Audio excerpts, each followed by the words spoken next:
And to be fair to Biden, it was Obama who gave Crimea away. Obama, because Crimea was his heart. You know, I'm a real estate guy by nature, right? I'm very knowledgeable about real estate, and every time I look at this map, I say, wow, this Crimea is so beautiful. Wow, it's surrounded by ocean on 4 sides. It only has a small piece of land through which you can get, you know, to the main part, well, to the main territory. I mean, Crimea itself is huge, but it is connected to the part of Ukraine that we are talking about now through this small isthmus. 4 countries, an ocean, the warmest place, the best climate, the best everything, the best ocean. Joining our conversation is Alessi Bацман, a journalist. Alessi, hello. You, I think, also know geography well. You know very well all the oceans that surround the Crimean Peninsula. And given that Donald Trump has stated more than once about this brilliant geographical discovery, that, it turns out, there are some pretty cool bodies of water around Crimea. How do you assess his latest statements? Including the need for elections, including geography lessons, and statements on the topic of what Russia now has, figuratively speaking, and in Donald Trump's parlance, there are more cards at stake than Ukraine in the negotiation process. Well, first of all, good evening. And secondly, you were certainly overreacting when you said that I know biography and geography well, because after the US president's statements, I realized that I don't know geography at all.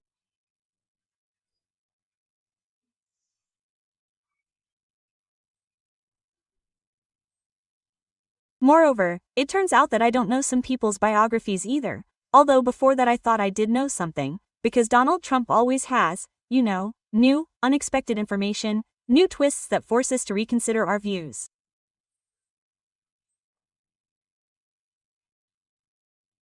Well, listen, for example, we remember how Orban was, and we thought he was the president of Hungary. It turns out he's been running Turkey for a long time, and it's Orban, not Erdogan, who is credited for everything that's happening in Turkey now. In general, you can find a lot of interesting stories about Donald Trump. But really, look, let's talk, let's break down the situation. We're talking about things that are important to us and things that are less important. And what's the most important thing? Stopping the war on terms that are fair for Ukraine. Do we want peace? Yes, of course, more than Ukraine wants it. No one wants peace. And Donald Trump and I are in complete agreement on this, because he's completely sincere. I believe it, I know it. From his inner circle. He also wants the war to stop. He really does want to end this war and bring peace to Ukraine. The only small nuance is that we still have a slightly different understanding of what a just, long-term peace is.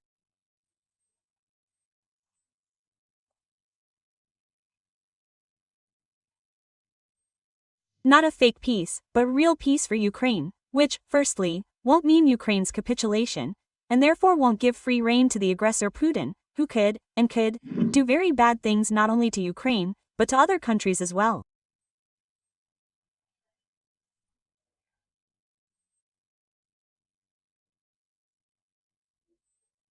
Europe is right here, and a peace that won't end in 2 months, a year, or 5 years after it's signed, like now.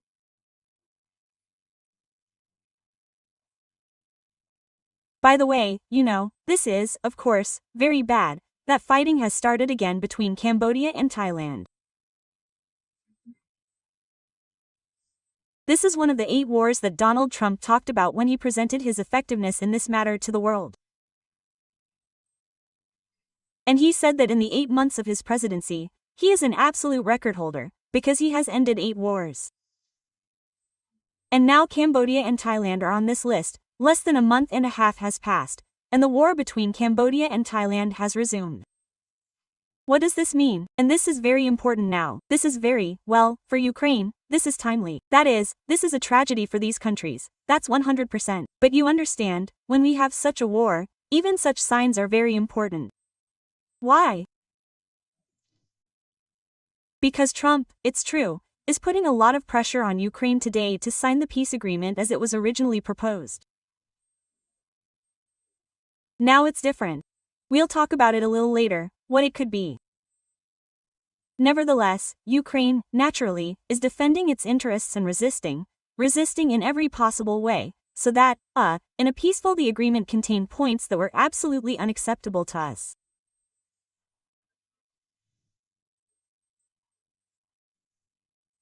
And Trump doesn't really want to listen to us, but when we talk about, look, security guarantees are very important, among other things, security guarantees that will be provided by both the US and European countries, and not just by them signing or declaring something. And the presidents who signed, well, there will be some elections, there won't be any. And it seems like a meaningless piece of paper, well, like with the Budapest Memorandum, but for these security guarantees to pass through the parliaments of these countries. That is, for them to be ratified at the legislative level for these countries, so that he can actually detect Russian aggression in the future, repeated Russian aggression, plus a number of measures and actions that will incapacitate it. Well, among other things, I want to tell you that, of course, the most effective security guarantee in this series is a strong Ukrainian army, combat-ready, strong, which will repel and will give anyone who tries to stick their nose in.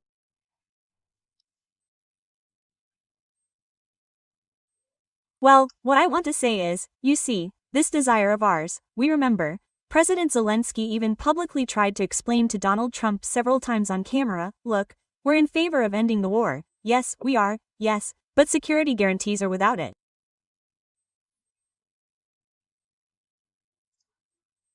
And as soon as he uttered this security guarantee, well, Trump somehow didn't like it at all. Well, we saw everything, yes. And once it even provoked a very emotional reaction from both him and Pence. Then he just, well, his face was like, well, he doesn't like it. He finds it boring. Well, what are you talking about guarantees if I want to end the war? That is, it's like, something so annoying. So, today it's precisely this situation with Cambodia and Thailand. It would seem how far, yes, these countries are from us, it showed Trump, who has already added the end of this war to his list of achievements. It showed him that it is very important, to work on peace agreements, trifles in which there are no details, and to spell out security guarantees that, I repeat, will make a repeat attack impossible. Do you understand? This is a very important story. So at the moment, on the table are 2 points of the agreement that the Americans initially offered us as their own. Well, it turned out not quite their own, but still, apparently, written by Dmitry under Putin's dictation.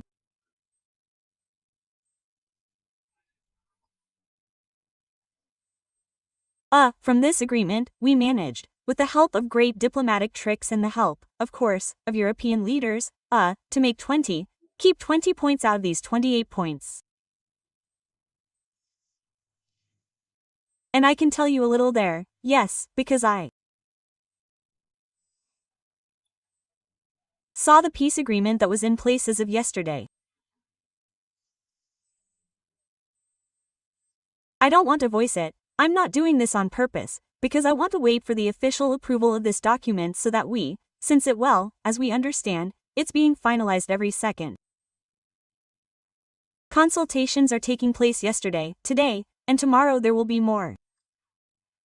And all this will be on every point, and it's a lot of work and a big fight for each point. But what I want to say is that what's no longer there, and in this peace agreement, they removed points altogether, and left out the NATO issue. And we remember how it was at the beginning, that was in general. And Ukraine should write in its constitution that it will never join NATO.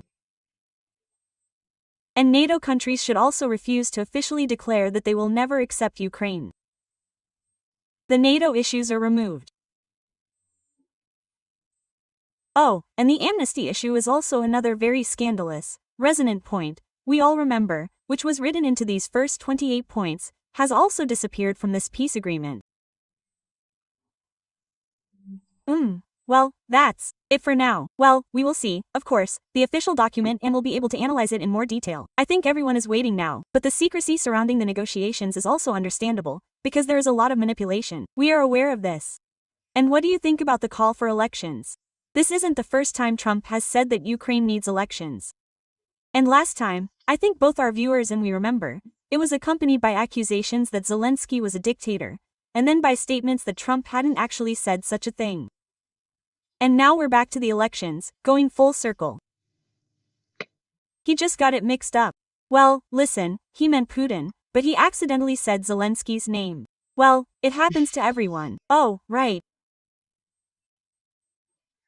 You know, when I heard Trump's comments today about elections in Ukraine needing to be held right now, I, of course, thought, I wonder, but Putin, who's been in power in Russia for 25 years, well, when Medvedev was warming his seat, we don't count.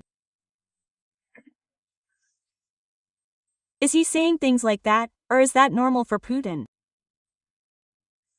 I mean, in Russia, where democratic elections are basically possible, you know, you can even, like this. Sit down and now. And analyze quickly. Oh, yes, when were the last democratic elections there? Well, I would say, probably when the Soviet Union collapsed and Yeltsin first became president.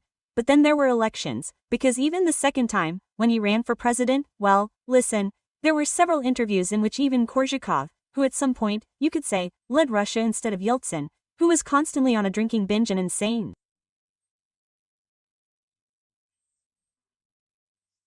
He had the nuclear button at hand, and he gave all the orders.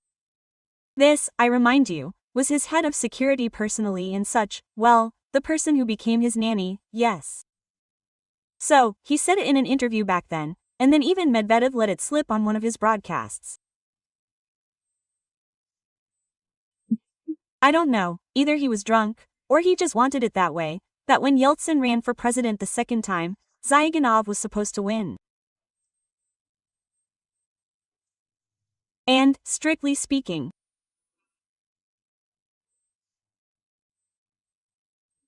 only because Zyuganov they came and told him, your money or your life, meaning, either you refuse to participate in the elections and live, or you continue to fight and insist that you won, and they'll simply kill you.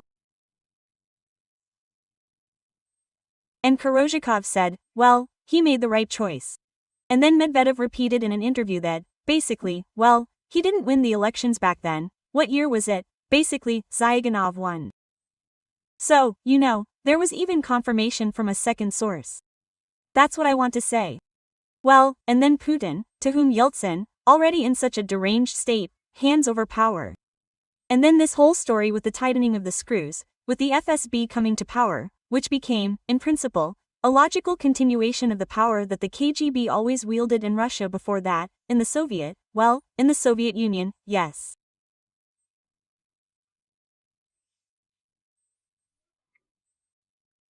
Therefore, you know, here it is very important to analyze history and still know a little about it, because such a democratic country as Ukraine, well, I'll tell you, we can be proud of the fact that we always have elections, we always have a free political process, we always have freedom of speech.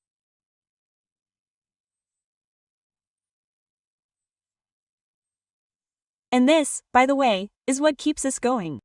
Look at our maidens, ours, that is, if even the slightest hint of a usurpation of power occurs, well, people immediately go to the maiden, a revolution immediately begins, and changes in the country immediately follow.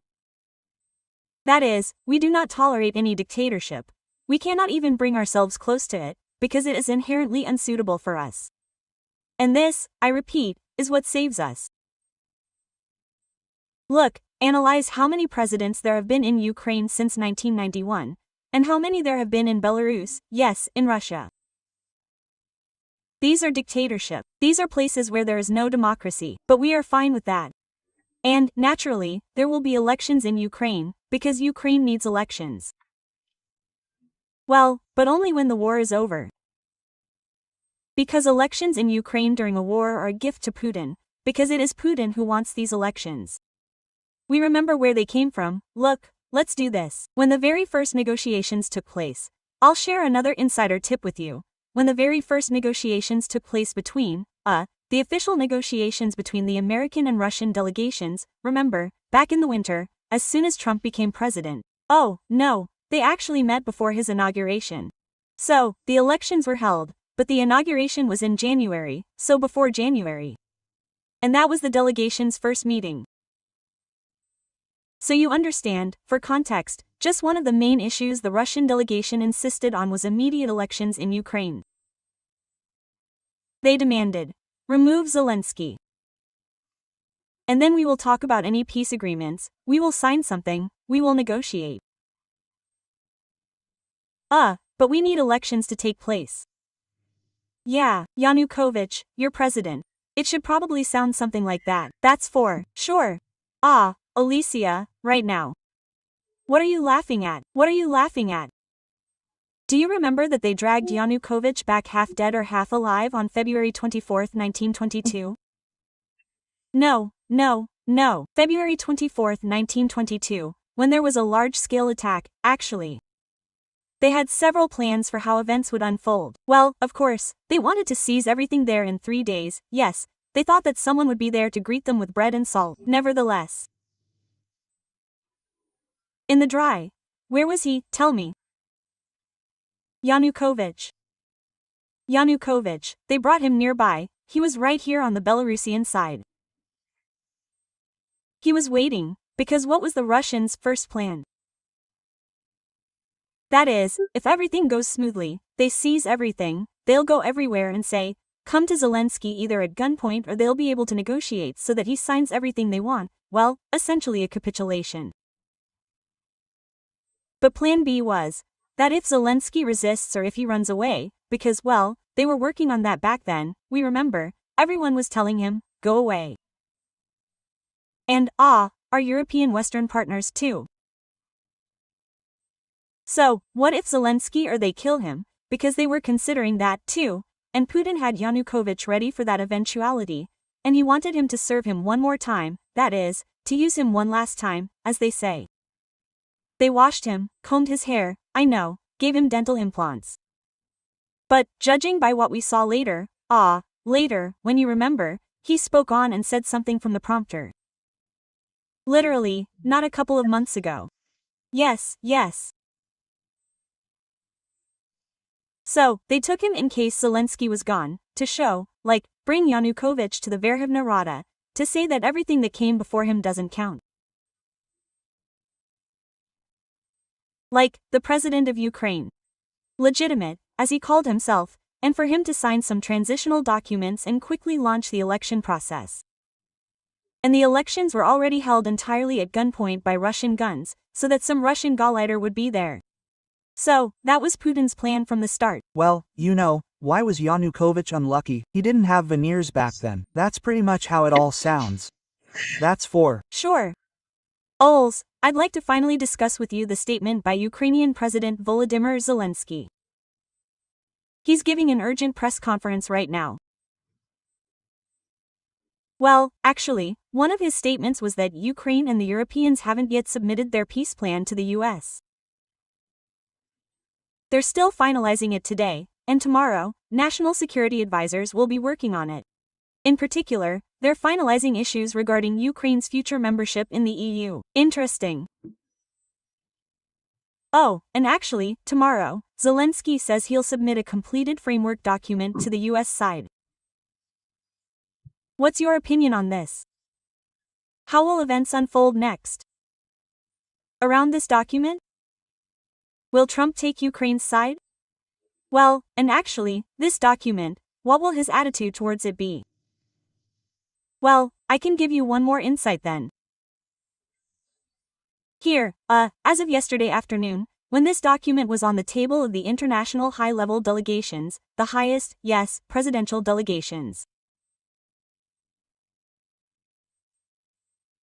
Just on the issue of the European Union, a position was also formed there, which sounded like this.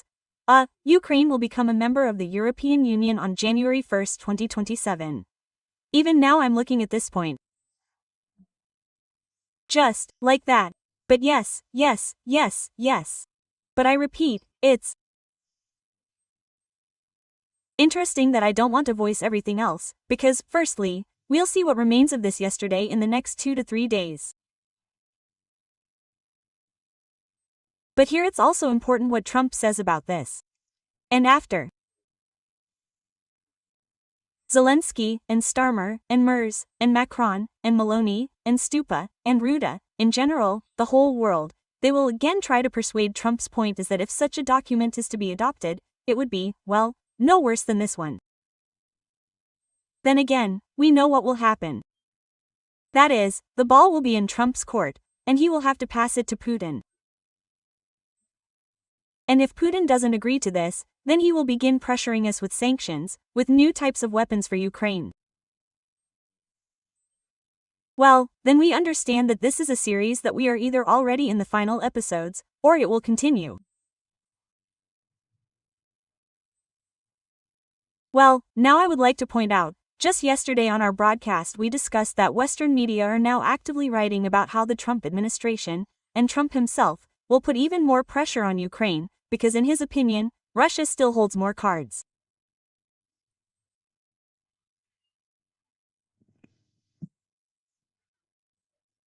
Judging by this information, do you think he will even take into account the work of Ukraine and the Europeans on this peace agreement?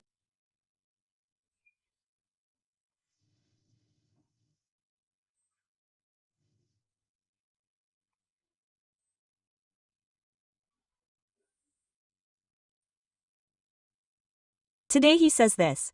Tomorrow, when this peace agreement, which has been adjusted by both Ukraine and European leaders, reaches his desk, and, accordingly, it will need to be handed over to Russia, tomorrow he might change his rhetoric and start saying that Putin's not doing so well, that Putin has lost so much, over 1 million of his own people, destroyed little, destroyed the Russian economy, but took away their future, seized little, considering how strong his army was, he claimed, seized little territory, and is losing this war.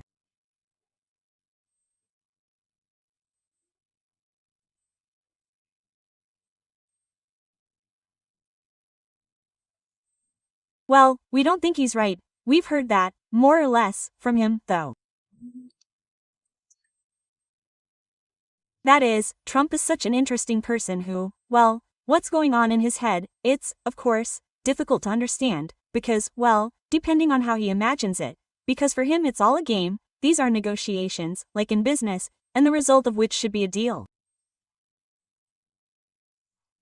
For him, a deal looms ahead. In this case, it's a peace deal. Therefore, in order to reach this deal, and he wants it as quickly as possible, he uses a completely politically incorrect statement along the way, which does not correspond to reality. He resorts to blackmail. He'll get his fill of it. We see how he acts, right?